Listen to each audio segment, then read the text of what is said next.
విజయవాడలో మారథాన్ ఉత్సాహంగా జరిగింది. 3 విభాగాల్లో నిర్వహించిన మారథాన్కు యువత, స్థానికుల నుంచి మంచి స్పందన వచ్చింది.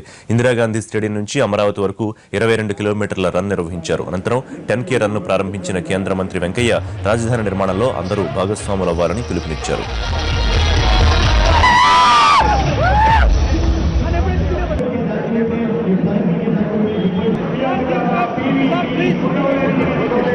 భవిష్యత్తు ఉందని, అమరావతి నగరం అజరామరంగా చరిత్రలో నిలిచిపోతుందనే విశ్వాసం నాకు కలుగుతూ ఉంది. మేమందరి యొక్క ఊపు, హుషారు, ఉత్సాహం, ఉత్తేజం చూసిన తర్వాత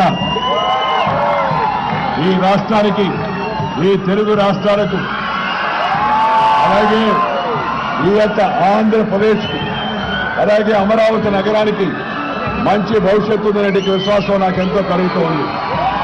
మనందరం ఇవాళ కలవడానికి ప్రధాన కారణం ఏంటంటే, మనం కలిసికట్టుగా రాష్ట్ర నిర్మాణంలో, అలాగే రాజధాని నిర్మాణంలో మనందరం కూడా భాగస్వాములు కావాలని, మన వంతు కృషి మనందరం కూడా చేయాలని, మనము మన కుటుంబ సభ్యులు అందరూ కూడా ఈ రాజధాని నిర్మాణంలో మన వంతు సహకారం అందించాలి.